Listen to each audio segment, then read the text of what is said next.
Hey winners, we're all about discipling one another to reach and raise the next generation to live out God's truth. Hey, we love you guys. We're so excited about things happening at Christ Place. Let me tell you two quick stories that you need to know about because God is at work at Christ Place.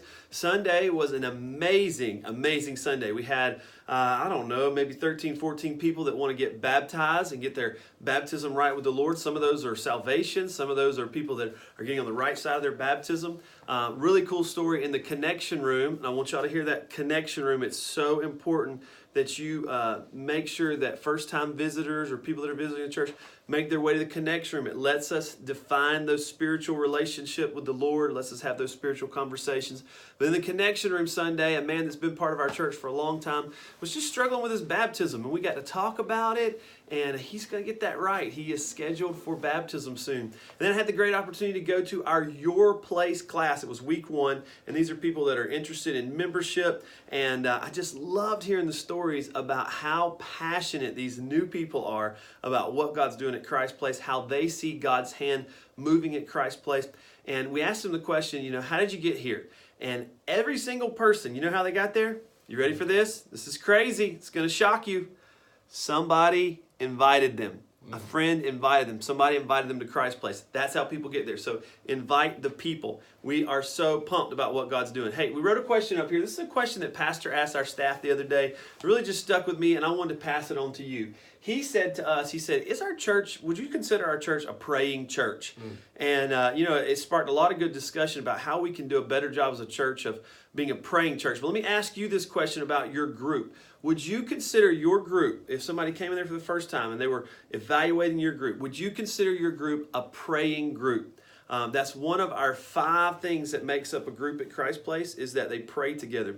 Do you pray together weekly, or is prayer more of an afterthought of your group? I just want to give you that thought and answer this question. What would it take in your mind to make your group a praying group?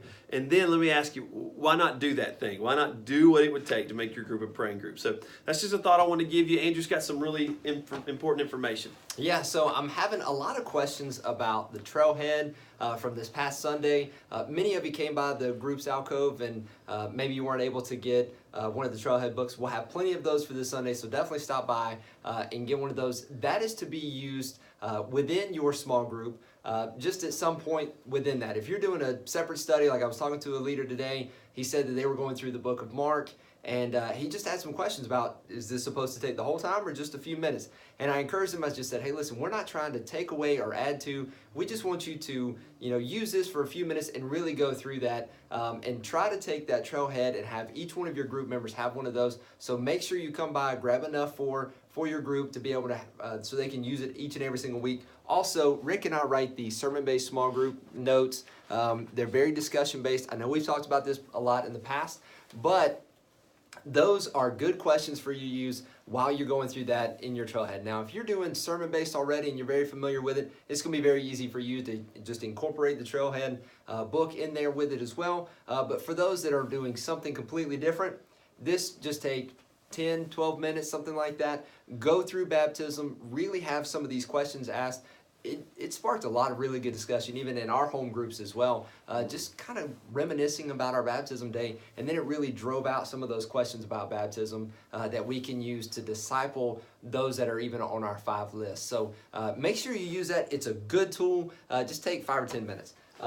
Also, on March 24th, big this day. is going to be a big day. Huge day, all day long. Probably the biggest day. Yeah, it really is.